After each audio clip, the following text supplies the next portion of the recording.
14 फरवरी को रिलीज़ हुई मूवी छावा, जो कि आजकल सभी की फेवरेट फ़िल्म बन चुकी है। अगर आप एक इंडियन हैं, तो आपको बिल्कुल ही ये फ़िल्म देखनी चाहिए। छावा मूवी की अगर बात की जाए, तो ये मूवी शिवाजी महाराज के बेटे संभाजी महाराज की स्टोरी पर बेस्ड है। इस छावा मूवी की बात की जाए तो ये मूवी छत्रपति शिवाजी महाराज के बेटे संभाजी महाराज की स्टोरी पर बेस्ड है और इसीलिए मूवी में हमें संभाजी महाराज की बायोग्राफी को दिखाया गया है, विच मीन्स ये मूवी हमारी हिस्ट्री से बिलोंग करती है। बाकी अगर इस छावा मूवी की स्पेशलिटी की बात की जाए तो मूवी के अंदर जितने भी एक्टर्स हैं उन सबकी एक्टिंग बहुत ही बढ़िया थी। मूवी के फाइट सीन्स बहुत अच्छे हैं और यहाँ तक कि मूवी का एक्शन भी जबरदस्त है। सो दोस्तों, अगर आप में से कोई भी इस मूवी को थिएटर्स में नहीं देख पाया तो कोई टेंशन वाली बात नहीं है, क्योंकि मैं यहाँ पे आपके लिए लेके आई हूँ छावा मूवी को। होप सो आप इंजॉय करेंगे। तो आप बात शुरू करते हैं मूवी से। दोस्तों, छावा मूवी की स्टोरी स्टार्ट होती है साल 1680 से, लेकिन इस मूवी के स्टार्ट होते ही हमें 1680 से भी पहले का पास्ट दिखाया जाता है और इस पास्ट के अंदर हम इंडिया की हिस्ट्री जानते हैं। हमें ये पता लगता है कि 16 सेंचुरी तक इंडिया के मोस्टली एरियाज को इंडियन किंग्स रूल करते थे, लेकिन 16 सेंचुरी में पहली बार बाबर ने इंडिया पर कब्जा करा और उसी ने शुरुआत की मुगल एम्पायर की, जिसके बाद आगे चलकर मुगल एम्पायर ही इंडिया पर रूल करते रहे और ये सारे के सारे मुगल साम्राज्य बहुत ही ज़्यादा क्रूर थे, इसीलिए ये इंडियंस के ऊपर काफ़ी ज़्यादा अत्याचार करते थे। लेकिन इसी मुगल साम्राज्य का जो छठा राजा था उसका नाम था औरंगजेब और ये औरंगजेब सारे मुगल्स में सबसे ज़्यादा क्रूर था, इसीलिए इसने इंडिया के लोगों को काफ़ी ज़्यादा परेशान किया था। लेकिन फिर यहीं पर इतिहास में एंट्री होती है शिवाजी महाराज की, जिनका असली नाम था शिवाजी भोसले। शिवाजी भोसले मराठा एम्पायर के फाउंडर थे, क्योंकि इन्होंने ही इंडिया के अंदर मराठा एम्पायर को स्टैब्लिश किया था और जब ये पूरे मराठा एम्पायर के किंग बने तो इनका नाम पड़ा छत्रपति शिवाजी महाराज। इनके साथ ही छत्रपति शिवाजी महाराज की जो सोच थी वो औरंगजेब से बिल्कुल उल्टी थी, क्योंकि जहां औरंगजेब सभी पर कब्जा करके उन्हें अपने हिसाब से रखता था, वहीं पर जो शिवाजी महाराज थे वो स्वराज में विश्वास करते थे, यानी कि एक ऐसा राजा जहां पर सारे इंसानों को बराबर के राइट्स मिले और हर इंसान अपनी जिंदगी के फैसले खुद ही ले। और अपनी इसी स्वराज की सोच को लेकर छत्रपति शिवाजी महाराज ने मराठा एम्पायर को स्टैब्लिश किया और काफ़ी बड़ा कर दिया था। लेकिन इसी दौरान औरंगजेब ने उन्हें मारने की काफ़ी कोशिशें की थी, लेकिन उसने जितनी बार भी शिवाजी महाराज से लड़ने की कोशिश की तब तक शिवाजी महाराज ने हर बार उसकी आर्मी को हरा दिया। हर एक बार औरंगजेब को हार का सामना करना पड़ा। और दोस्तों, ये जो छावा मूवी है ये इन्हीं छत्रपति शिवाजी महाराज के बेटे संभाजी महाराज के ऊपर बेस्ड है। अब दोस्तों, इस पास्ट की कहानी के खत्म होते ही हम दिल्ली के लाल किला को देखते हैं और हमें पता लगता है कि यह साल 1680 है और इस टाइम पर औरंगजेब लाल किला के जरिए पूरे इंडिया पर कंट्रोल करके बैठा था। लेकिन यहाँ पर थोड़ी देर बाद ही औरंगजेब को ये खबर मिलती है कि मराठा एम्पायर के किंग छत्रपति शिवाजी महाराज की मौत हो चुकी है और यह बात जैसे ही औरंगजेब के दरबार में आती है वैसे इस बात को सुनकर सारे दरबार के लोग काफ़ी खुश हो जाते हैं और साथ ही जो औरंगजेब होता है वो इस बात से खुश होकर सबको पार्टी भी देता है। लेकिन इसके बाद ही सीन शिफ्ट होता है और हमारे सीधे मध्य प्रदेश के एक शहर बुरहानपुर को देखते हैं। इस बुरहानपुर में हम ये देखते हैं कि यहाँ पर मुगल साम्राज्य के काफ़ी सारे सोल्जर्स होते हैं। साथ ही हमें ये भी पता लगता है कि ये बुरहानपुर औरंगजेब का सबसे फेवरेट शहर है।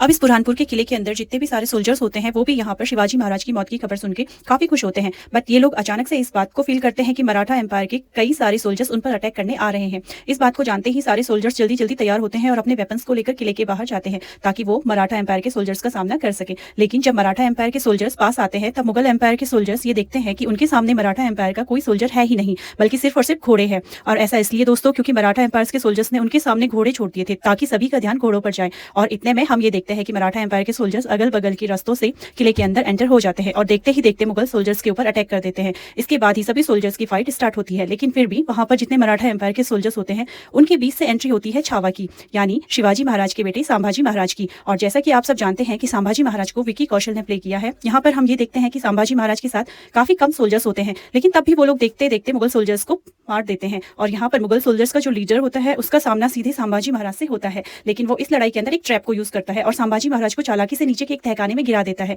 और जब संभाजी महाराज उस तहखाने में गिरते हैं तो वो देखते हैं कि वहां पर एक शेर है जो कि देखते देखते संभाजी पर अटैक कर देते हैं। संभाजी अपने दोनों हाथों से उसके दांतों को पकड़ते हैं और अपने हाथों की ताकत से उसका पूरा मुंह चीर देते हैं। फिर इस शेर को मारकर संभाजी बाहर निकलते हैं और वो वहां के सारे मुगल सोल्जर्स को बीट कर देते हैं। इन सबके बाद संभाजी वहां के सोल्जर्स के लीडर को घुटनों पर लाते हैं और उसे जिंदा छोड़कर उससे कहते हैं कि जब औरंगजेब यहाँ पर आए तो तुम उससे बता देना कि ये सारा काम शिवाजी के बेटे संभाजी ने किया है। और औरंगजेब ये जरा भी ना सोचे कि शिवाजी के मरने के बाद मराठा एम्पायर कमजोर हुआ है, बल्कि बेशक से शिवाजी महाराज जो कि एक शेर थे वो मर गए हैं, लेकिन उन शेर का बेटा यानी कि छावा अभी भी जिंदा है और इस छावा के जिंदा रहते औरंगजेब कभी भी मराठा एम्पायर को हरा नहीं सकता है। और फिर ये सब करने के बाद ही संभाजी अपनी पूरी आर्मी को लेकर वापस चले जाते हैं। इसके बाद औरंगजेब को जैसे ही इस बारे में पता लगता है वैसे ही वो जल्दी से बुरहानपुर आता है और यहाँ आकर वो देखता है कि उसकी फेवरेट शहर को संभाजी संभाजी महाराज ने उसके सारे सोल्जर्स ने जहन्नुम बना दिया। लेकिन ये सब देखकर औरंगजेब को बहुत ज्यादा गुस्सा आता है, इसीलिए वो अपनी आर्मी को ये ऑर्डर्स देता है कि वो सब लोग जल्दी जल्दी से तैयारी करें और मराठा एम्पायर पर हमला करें और पूरे मराठा एम्पायर को बर्बाद करके वो लोग संभाजी महाराज को कैद कर ले और उसको मेरे पास लेकर आए। और फिर हम ये भी देखते हैं कि औरंगजेब के कहने पर उसकी आर्मी तैयारी करने लगती है और जल्दी से जल्दी मराठा एम्पायर की ओर निकल जाती है। अब दोस्तों इसके बाद ये सीन शिफ्ट होता है और हम सीधा मराठा एम्पायर को देखते हैं। मराठा एम्पायर के अंदर हम सीधा रायगढ़ के किले को देखते हैं,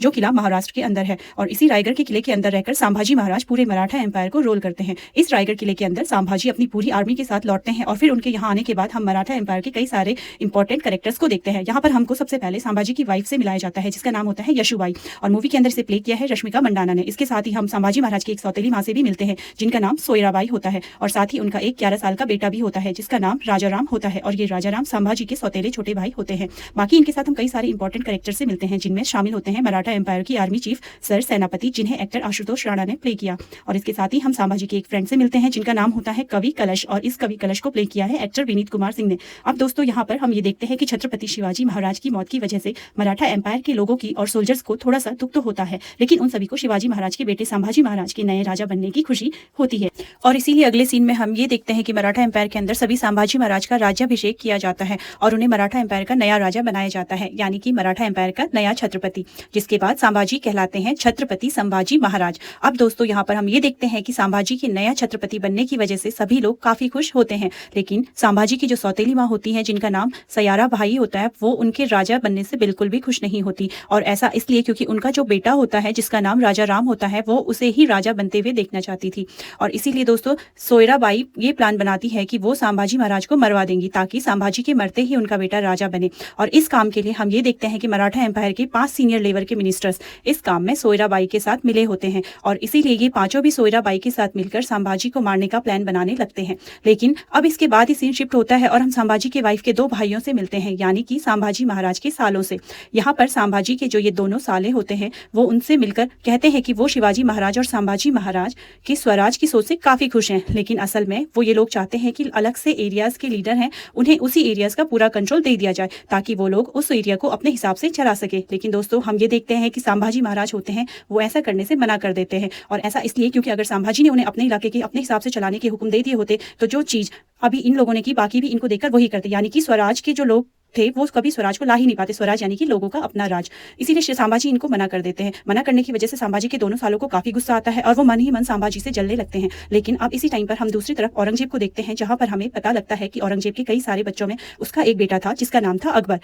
और ये अकबर औरंगजेब को धोखा देकर राजा बनना चाहता था, जिसके लिए उसका ये प्लान था कि वो अपने पिता को मार दे और मुगल साम्राज्य का नया राजा बन जाए। लेकिन जब औरंगजेब को इस बारे में पता लग गया, तब उसके बेटे अकबर की जान खतरे में आ गई, और इसीलिए अकबर वहां से भाग गया और वो अपने कई सारे सैनिकों के साथ मिलकर मराठा एम्पायर में घुस गया। अब मराठा एम्पायर में आने के बाद ही जो अकबर होता है, वो सीधे संभाजी को मिलने आता है और उनसे बातचीत करता है, और उनसे बात करके वो संभाजी से कहता है कि वो जानता है कि संभाजी का दुश्मन भी औरंगजेब ही है, और साथ ही साथ वो अपने पिता औरंगजेब को मारना चाहता है, और इसीलिए उसका ये प्लान है कि वो और संभाजी साथ मिल जाएं और वो लोग मिलकर औरंगजेब को खत्म कर दें। लेकिन दोस्तों हम ये देखते हैं कि संभाजी ऐसा करने से मना कर देते हैं, और संभाजी अकबर से सिंपली ये बोलते हैं कि मराठा कभी भी मुगल का साथ नहीं देते, क्योंकि कोई भी मुगल विश्वास के काबिल नहीं है। और फिर ये बोलकर संभाजी वहां से जाने लगते हैं। लेकिन उसी समय अकबर संभाजी को एक पत्र दिखाता है, और वो पत्र संभाजी को पढ़ने के लिए देता है, जिसके बाद जब संभाजी उस पत्र को पढ़ते हैं, तब उन्हें ये पता लगता है कि उस पत्र के जो लेखक हैं, वो उसी की सौतेली माँ सोयराबाई ने लिखा है, और ये सोयराबाई ने अकबर को भिजवाया होता है, और उसमें लिखा होता है कि संभाजी को मारने में सोयराबाई की मदद करे, और अगर अकबर संभाजी को मार देते हैं तो उसके बाद सोयराबाई मुगल साम्राज्य का नया राजा अपने बेटे को बनाएगी, और जब उसका बेटा राजा राम नया राजा बन जाएगा,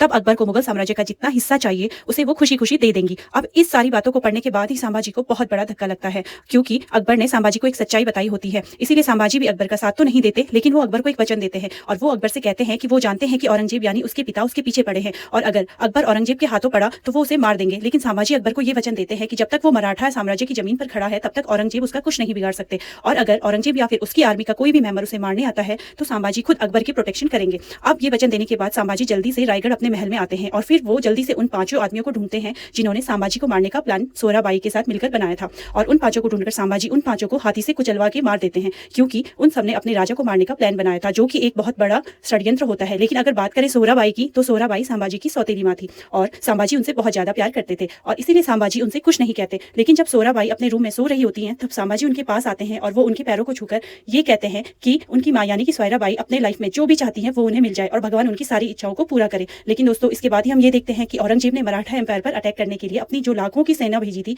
वो देखते ही देखते मराठा एम्पायर तक पहुंच जाती है और फिर मुगल एम्पायर के सारे सोल्जर्स मराठा एम्पायर में घुसकर वहां के सारे गांवों को डिस्ट्रॉय करने लगते हैं और सभी आम लोगों को जान से मार देते हैं। वो मर्दों को मारते हैं, औरतों को मारते हैं, बड़ों को मारते हैं, बूढ़ों को मारते हैं और यहाँ तक कि सारे बच्चों को भी मारने लगते हैं। साथ ही साथ वो उनके घरों को लूट लेते हैं और लूट कर उनके सब घर को आग भी लगा देते हैं। और हम ये देखते हैं कि वो सारे मुगल सोल्जर्स देखते ही देखते मराठा एम्पायर के सारे गांवों को नष्ट करने लगते हैं। लेकिन अब इन सब के बारे में जैसे ही संभाजी को पता लगता है, वैसे ही वो उन सारे मुगल सोल्जर्स को रोकने और उनको हराने का प्लान बनाते हैं। लेकिन उन्हें ये पता लगता है कि जो मुगल एम्पायर के सोल्जर्स हैं उनकी संख्या लाखों में है और मराठा एम्पायर के जो सोल्जर्स हैं उनकी संख्या सिर्फ 25,000 है। लेकिन सिर्फ 25,000 सैनिक होने के बाद भी मराठा एम्पायर के सारे सैनिक उन लाखों सैनिकों से लड़ने के लिए तैयार होते हैं। लेकिन संभाजी सीधी लड़ाई से मना कर देते हैं, क्योंकि वो ये जानते हैं कि सीधी लड़ाई में शायद वो उन सारे मुगल सैनिकों को हरा तो देंगे, लेकिन ऐसा करने में मराठा साम्राज्य के काफी सारे सैनिक मारे जाएंगे और संभाजी ऐसा नहीं चाहते थे और इसके लिए वो ये निर्णय लेते हैं कि वो मुगल सैनिकों को हराने के लिए गौरिल्ला युद्ध नीति का उपयोग करेंगे। अब ये जो गौरिल्ला युद्ध नीति होती है, ये युद्ध का एक ऐसा तरीका होता है जिसमें दुश्मन से सामने से नहीं, बल्कि इसमें दुश्मन पर छुपकर वार किया जाता है और बिल्कुल तेजी से दुश्मन को खत्म कर दिया जाता है। और दोस्तों, मैं आपको बता दूं कि जो ये गौरिल्ला युद्ध नीति है, इसकी शुरुआत भारत में शिवाजी महाराज ने की थी और इसीलिए मराठा साम्राज्य के सारे सैनिक गौरिल्ला युद्ध नीति के बारे में काफी बढ़िया से जानते हैं। अब ये निर्णय लेने के बाद ही संभाजी और उनके सारे मराठा साम्राज्य के सारे सैनिक मिलकर मुगल सैनिकों को घेर घेर कर मारते हैं। मुगल सैनिक अगर जंगल में होते हैं तो वो लोग जंगल में छुप के मारते हैं और अगर वो लोग पहाड़ों पर होते हैं तो मराठा साम्राज्य के सारे सैनिक उन्हें पहाड़ों पर छुप छुप कर मारते हैं। इस तरह से देखते ही देखते वो सारे मुगल सैनिकों को मारने लगते हैं। लेकिन ये देखकर औरंगजेब सारे सैनिकों को भेजता है, लेकिन मराठा साम्राज्य के जो सारे सैनिक होते हैं उन्हें भी धीरे धीरे करके खत्म कर देते हैं। इस तरह से धीरे धीरे करके 8 साल बीत जाते हैं, यानी कि 8 सालों की इसी तरह की लड़ाई चलती रहती है। लेकिन एक लड़ाई को मराठा साम्राज्य के सारे सैनिक ही जीतते हैं। पर सालों बाद जब औरंगजेब को ये पता लगता है कि इस तरीके से हार हार कर उसके जो सारे सैनिक हैं वो आधे हो चुके हैं, साथ ही साथ उसके खजाने में जो सामान है वो भी काफी कम हो गया है, क्योंकि उनसे लड़ने में अपना काफी सारा पैसा गवा दिया है। लेकिन जब इन सारी बातों को मुगल एम्पायर परेशान होता है तो अब वो उन्हें आगे क्या करना चाहिए, तभी उसी वक्त उनके साथ अचानक से एक बड़ी अजीब सी घटना होती है। और वो घटना ये होती है कि जो संभाजी के दोनों साले होते हैं वो सीधा औरंगजेब से मिलने आते हैं और औरंगजेब से मिलकर संभाजी के दोनों साले उससे कहते हैं कि औरंगजेब की तरह ही वो लोग भी संभाजी को जान से मारना चाहते हैं और इसीलिए संभाजी को मारने में वो लोग औरंगजेब की मदद करेंगे। बस बदले में वो लोग ये चाहते हैं कि संभाजी को मारने के बाद मराठा साम्राज्य के अंदर उनका जो साम्राज्य है, औरंगजेब उन्हें वो एरिया पूरी तरह से सौंप दे और आगे भी उनसे वो एरिया कभी न छीने, ताकि वो दोनों अपने एरिया को अपने हिसाब से रूल कर सके। अब औरंगजेब इस प्रस्ताव को मान जाता है,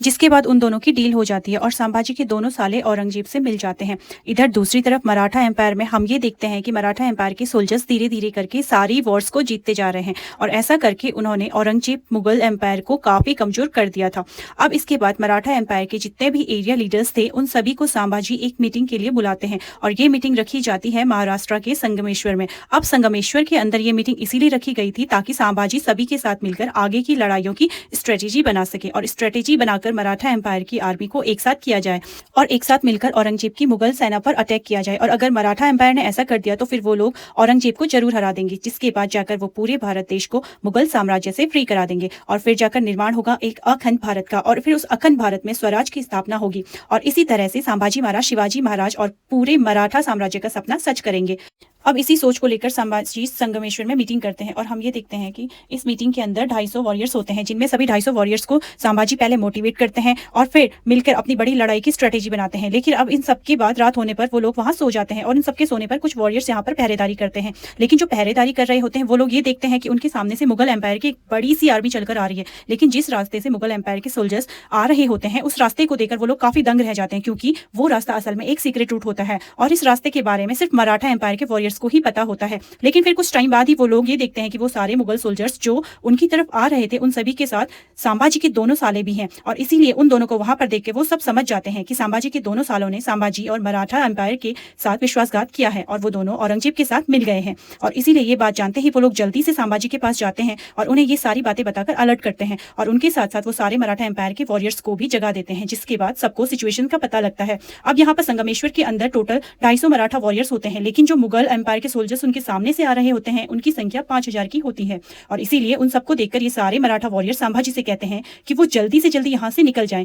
और जल्दी से रायगढ़ जाएं, क्योंकि संभाजी महाराज मराठा एम्पायर के छत्रपति हैं और इसीलिए उनका सही सलामत रहना बहुत जरूरी है और इसीलिए संभाजी को जल्दी से यहाँ से निकल जाना चाहिए। क्योंकि दोस्तों हम ये भी देखते हैं कि यहाँ पर जो 5000 के मुगल सोल्जर्स होते हैं उन सबके पास हर तरह के हथियार होते हैं और वहीं पर जो मराठा वॉरियर्स होते हैं उनके पास सिर्फ और सिर्फ उनकी एक तलवार होती है। लेकिन दोस्तों यहाँ पर हम ये देखते हैं कि संभाजी यहाँ से जाने से मना कर देते हैं और वो अपनी जगह एक दूसरे वॉरियर को रायगढ़ भेज देते हैं और उससे कहते हैं कि यहाँ पर जो भी हो रहा है उसके बारे में जाकर सबको बता दें। और उसको भेजने के बाद वो अपने सारे वॉरियर्स से कहते हैं कि शायद आप सब ये भूल रहे हैं कि मैं एक शेर का बेटा हूँ, मैं एक छावा हूँ और एक छावा कभी भी कुत्तों से नहीं डरता और इसीलिए मैं यहाँ रहकर इन सबका सामना करूंगा। संभाजी की बात सुनकर सारे वॉरियर्स के अंदर जोश आ जाता है और इसीलिए वो भी संभाजी के साथ मिलकर लड़ने के लिए पूरी तरह से तैयार हो जाते हैं। लेकिन फिर दोस्तों देखते ही देखते अटैक हो जाता है और मुगल सोल्जर्स जल्दी जल्दी करके संगमेश्वर के अंदर एंटर होने लगते हैं और फिर हम ये देखते हैं कि दोनों साइड के सोल्जर्स एक दूसरे को मारने लगते हैं। लेकिन क्यों दोस्तों, मुगल सोल्जर्स 5000 होते हैं और मराठा सोल्जर्स सिर्फ 250, वो भी अनप्रिपेयर्ड, इसीलिए इस लड़ाई को एक तरफा लड़ाई भी कहा जा सकता था। मराठा वॉरियर्स की हार होने लगती है और हम ये देखते हैं कि मराठा वॉरियर्स धीरे धीरे करके मरने लगते हैं। इसके बाद कई घंटों की लड़ाई के बाद मराठा वॉरियर्स लगभग खत्म हो जाते हैं और अब बचते हैं तो सिर्फ संभाजी और उनका एक दोस्त कलश। लेकिन ये दोनों अभी भी बहादुरी से मुगल सोल्जर्स का सामना कर रहे होते हैं और मुगल का कोई भी सोल्जर संभाजी को छू भी नहीं पा रहा होता। लेकिन यहाँ पर संभाजी के दोनों साले मुगल सोल्जर्स को ये बता देते हैं कि उन लोगों को संभाजी को हराने के लिए उनके हाथों को जकड़ कर रखना होगा। फिर सारे मुगल सैनिक ये जानते ही जल्दी से लोहे की खूब सारी चेनें लेके आते हैं और संभाजी के दोनों हाथ तथा दोनों पैरों को लोहे की बड़ी बड़ी जंजीरों से जकड़ लेते हैं और साथ ही कवि कलश को भी इन्हीं जंजीरों से जकड़ लिया जाता है। इस वजह से संभाजी कुछ नहीं कर पाते। मुगल सोल्जर्स देखते ही देखते संभाजी को तलवार से काटने लगते हैं और उनको पूरी तरह से लहूलुहान कर देते हैं। इसके बाद संभाजी को उनके दोस्त कवि कलश दोनों को औरंगजेब के पास ले जाया जाता है, जहां पहुंचने के बाद ही औरंगजेब सबसे पहले कवि कलश को मरवा देते हैं और संभाजी को भी अपने सामने बंधवा देते हैं और फिर वो संभाजी से अपने सामने हार मारने के लिए कहते हैं। लेकिन संभाजी औरंगजेब से हार नहीं मानते और इसीलिए औरंगजेब सबसे पहले संभाजी की बॉडी के सारे नाखूनों को उखड़वा देते हैं। उसके बाद उनकी दोनों आंखों में गर्म सरिया डालकर उनकी आंखों को निकलवा देते हैं और इसके बाद वो उनकी जीभ को भी काट देते हैं। इसी तरह से औरंगजेब संभाजी को कंटिन्यू तड़पाए जा रहे थे। लेकिन हमारे संभाजी भी एक महान वीर थे जो कि इन सब तड़पाए जाने के बाद भी बिल्कुल ही एक निडर शेर की भांति उनके सामने खड़े थे और खूब जोर से गर्जना कर रहे थे, क्योंकि जो औरंगजेब था वो कहीं ना कहीं ये चाहता था कि जो हमारे संभाजी हैं वो उनके सामने घुटने टेकते और हार मान ले। लेकिन कहीं संभाजी की भी हिम्मत काबिले तारीफ थी, जो इतनी यातनाएं सहने के बाद भी औरंगजेब के सामने हार नहीं मान रही थी। असल में इसके पीछे भी एक स्टोरी है। अगर आप लोगों को ये मूवी पसंद आएगी ना तो मैं ये स्टोरी बाद में बताऊंगी आप लोग को कि क्यों संभाजी को औरंगजेब ने इतना तड़पाया था। 40 दिन तक तड़पाए जाने के बाद ही अंत होता है संभाजी महाराज का और जैसे ही संभाजी महाराज का अंत होता है,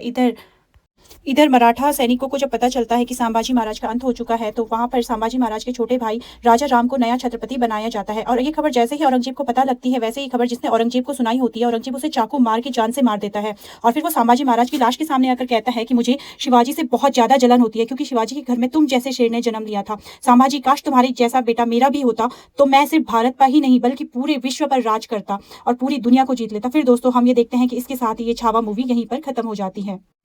पता है, अगर हम सिर्फ इसे मनोरंजन के तौर पर देखें ना तो ये हमें सिर्फ एक कहानी लगेगी, एक मूवी लगेगी। लेकिन अगर इमेजिन करें उस समय को जब ये सब चल रहा था तो संभाजी महाराज की जो वीरता है, उनकी जो मतलब अद्भुत शैली है, सब चीज, रणनीति देखें, युद्ध शैली देखें, उनका गृहस्थ देखें, सब देखें तो वो एक आदर्श के समान है। हम सभी को उन्हीं की तरह बनना चाहिए और उन्हीं की तरह रहना चाहिए और कितनी ही कैसी ही परिस्थिति आ जाए अपने धर्म को कभी नहीं छोड़ना चाहिए। जय हिंद, जय भारत, वीर छत्रपति संभाजी महाराज की जय।